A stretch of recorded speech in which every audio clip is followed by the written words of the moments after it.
예, 여러분 계속 또 우리가 기초 선행 학습 진행하도록 하고요. 이제 기호를 사용한 표현까지 봤고요. 우리가 이제 변수의 조작적 정의 이제 봐야 되죠. 이제 변수의 조작적 정의, operational definition. 그거 보시면은 영어로 돼 있죠. 굉장히 중요합니다. 동그라미 쳐놓고 별표 쳐놓으시기 바랍니다. 이 그림이 있습니다. 이 변수의 개념이 변수의 측정값으로 갈 수 있어야 돼요. 변수의 개념을 이렇게 잡았다 하더라도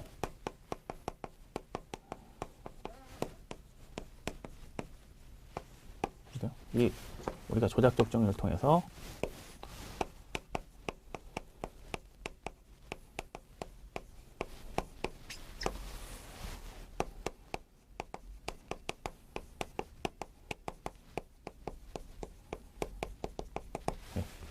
바로 뭡니까? 이 측정이 이루어지잖아요. 측정, measurement.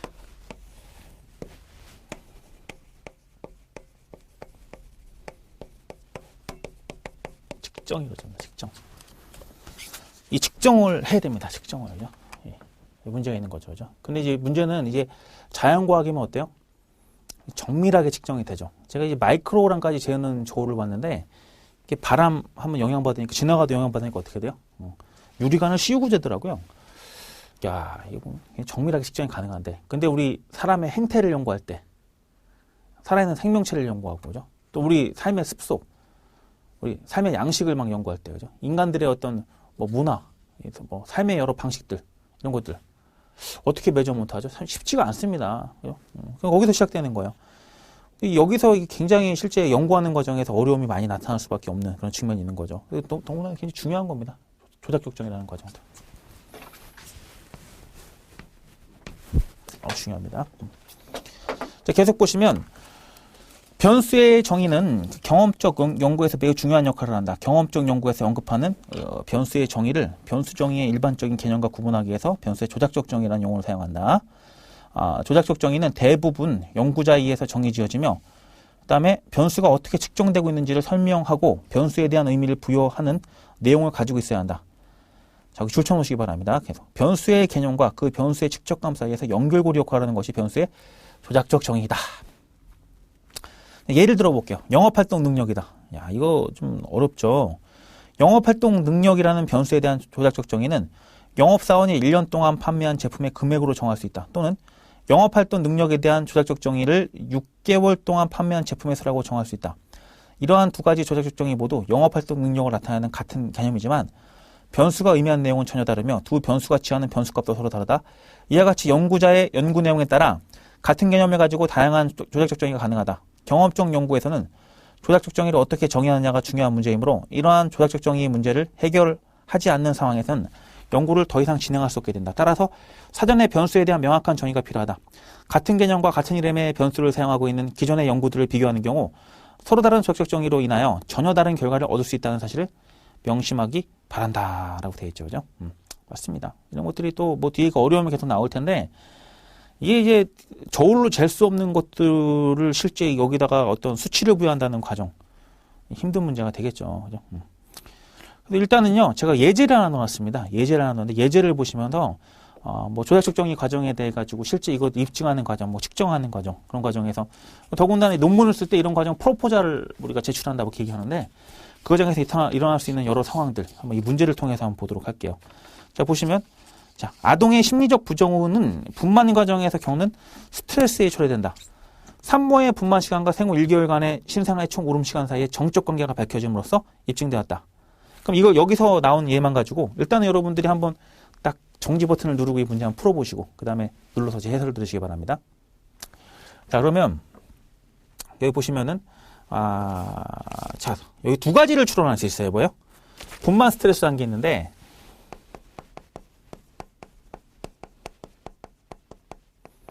뭐에 영향을 줘요?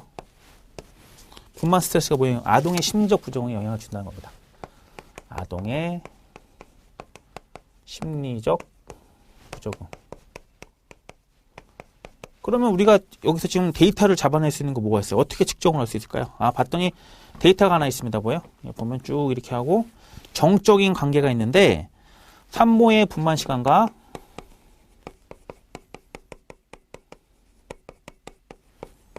산모의 분만 시간과 생후 1개월간 신생아의 총 울음시간 사이에 정적인 관계, 비례관계라는 얘기예요. 정비례. 정비례한다는 얘기죠. 관련이 굉장히 높은 걸로 나왔죠. 그럼 이걸 토대로 우리가 측정을 하는 겁니다. 그죠? 분만 스트레스는 뭐로 측정해요? 분만 스트레스는 그럼 아동의 심리적 부정은 뭐로 측정합니까? 예, 이렇게 해서 자, 보시면 산모의 분만 시간, 그죠? 분만 시간이 길어질 때 그 분만 스트레스로 나온다고 보는 거고요. 그다음에 신생아의 총 울음 시간은 어때요? 아동의 심리적 부정으로 보는 거죠.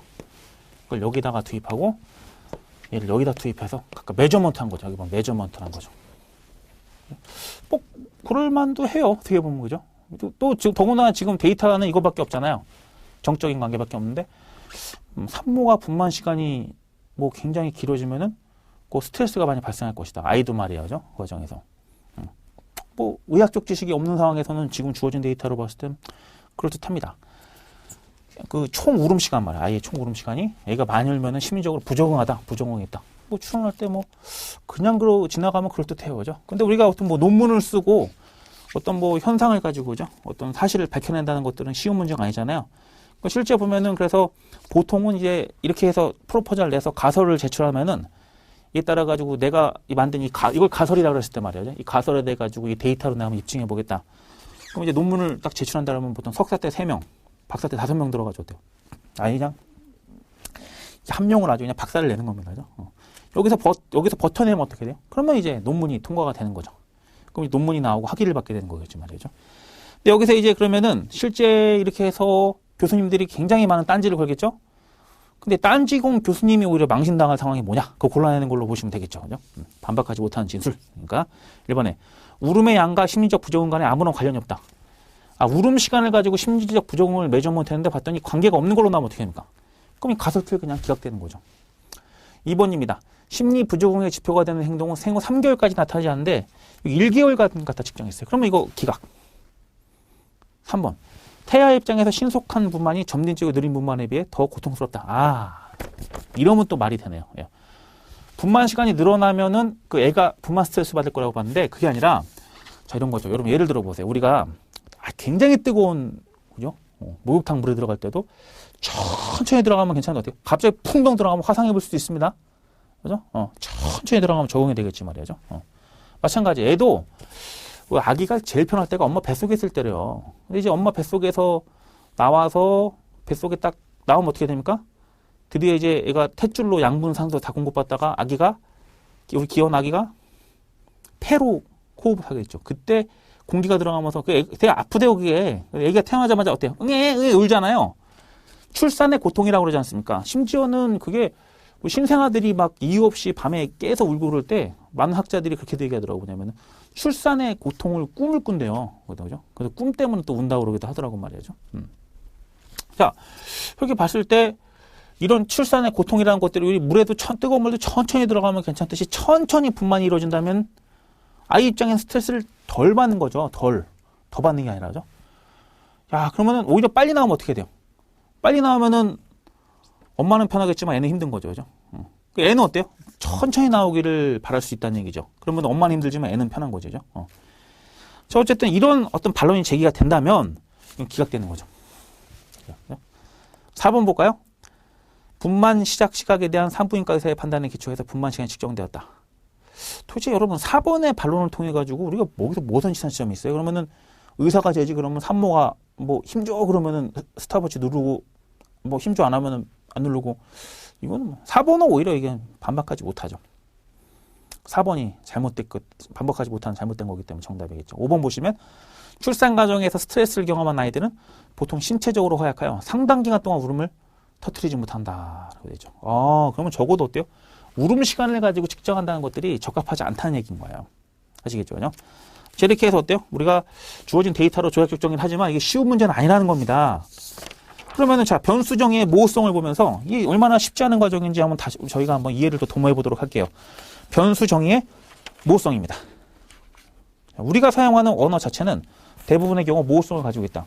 경험적 연구에서도 역시 이러한 모호성을 완전히 제거하는 것은 불가능하겠지만 가급적 줄이도록 노력하는 것이 바람직하다. 예를 들어 저기 나올 게 나왔습니다. 뭐요? 창의력입니다. 창의력. 창의력.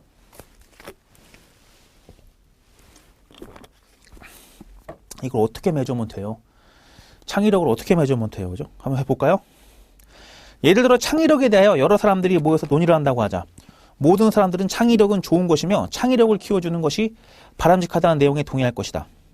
하지만 창의력이라는 것이 무엇이냐는 질문에는 의견 차이가 있을 수 있다. 만일 어떤 사람이 창의력이 이러한 것이고 따라서 이와 같이 측정해야 한다고 조작적 정의를 내린다면 이에 대하여 다른 의견을 가진 사람들이 있을 수 있다. 따라서 창의력이라는 구성 개념의 조작적 정의에 대한 동의를 모으기가 어렵게 된다. 이렇게 창의력이라는 구성 개념에 대한 동의를 모으지 않고 다른 개념을 가진 상태에서 창의력에 대해 깊게 논의하는 것은 매우 어리석은 일이다. 또한 만일 창의력에 대한 조작적 정의를 내리는 과정이 생략된다면 창의력의 개념에 대한 다른 측면의 견해는 고려되지 않는 상태에서 논의가 이루어지게 된다. 논의의 초기 단계에서 창의력에 대한 일반적 개념을 논의하는 경우는 의견 차이를 서로 자유롭게 교환할 수 있다. 하지만 일단 창의력에 대한 논의가 깊게 진행되면 이러한 의견 차이로 인해 결국 매우 다른 연구로 접근 방법이 유도될 수 있으므로 의견 차이는 더 중요하게 다뤄져야 된다. 이런 겁니다. 의견 차이가 이제 그런 거죠. 뭐 동료들 간에라면은 그러겠지만 이 가장 비극적인 경우가 언제예요? 가장 비극적일 때가 이제 그 논문 지도 교수님하고 그죠? 이 논문을 제출하는 대학원생의 관계에서 여기서 이제 차이가 생겨버리면 그때부터 그냥 비극이 있는 거죠. 그죠? 좋으신 교수님들은 그죠? 좋게 타이른다든지 아니면은 대안을 제시해 주겠지만 보통 안 그런 경우도 많거든요. 굉장히 혼을 내시고 뭐 그러면 아휴 애매해지는 거죠. 그죠? 여기서. 자, 창의력과 같은 추상적인 구성 개념은 사람들마다 견해의 차이가 있을 수 있어 서로 다른 조작적 정의를 내리게 되고 따라 연구 결과도 다르게 얻을 수 있다. 따라서 이러한 추상적인 구성 개념의 변수는 조작적 정의 과정에 대한 검토가 우선적으로 주의 있게 이루어져야 한다.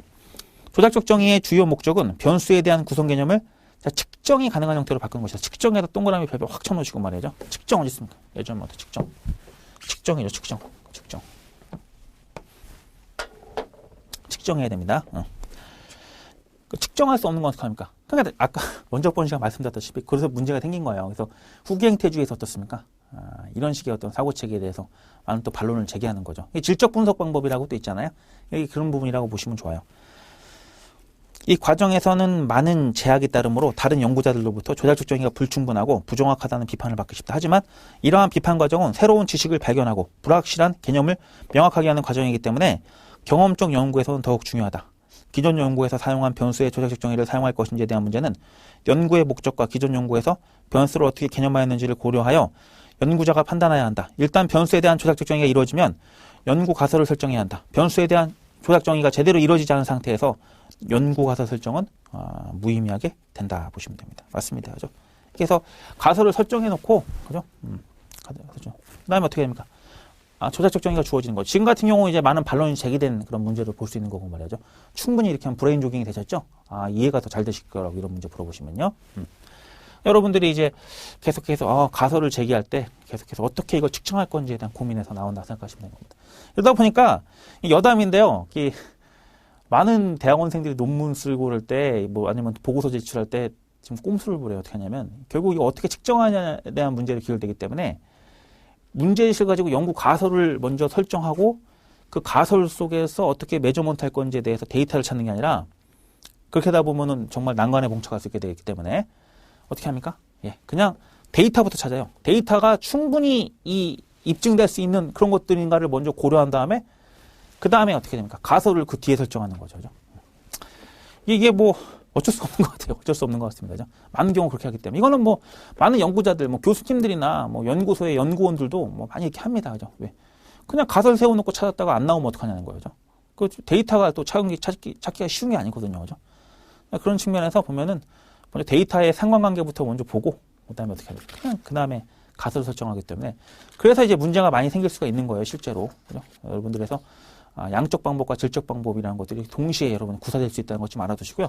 그래서 여러분들이 나중에 이제 양적 방법을 통해서 활동을 많이 하게 되더라도 그거는 그렇기 때문에 질적 방법을 경계할 문제는 아니에요. 반면에 또 마찬가지입니다. 질적 방법을 구사하는 많은 또 연구자들은 양적 방법을 또 경계할 필요가 없는 겁니다. 왜냐하면은 질적 방법은 지나치게 어떻습니까? 추상적이고 말이죠. 어떤 일반화에 대해서 많은 난점을 가지고 있잖아요. 우리가 현대 사회에서 많은 경우 어떻습니까? 이 보편적 지식 체계가 필요한 경우가 많은데 거기서 해석학 혹은 이제 내지는 뭐 현상학적 접근, 이제 지적 방법만으로는 이 지식을 보급하기 굉장히 어려운 경우도 많이 있거든요. 그죠? 그런 경우에는 또 양적 방법도 필요한 거죠. 이 조화를 갖춘 사고, 이 중요한 겁니다. 그죠?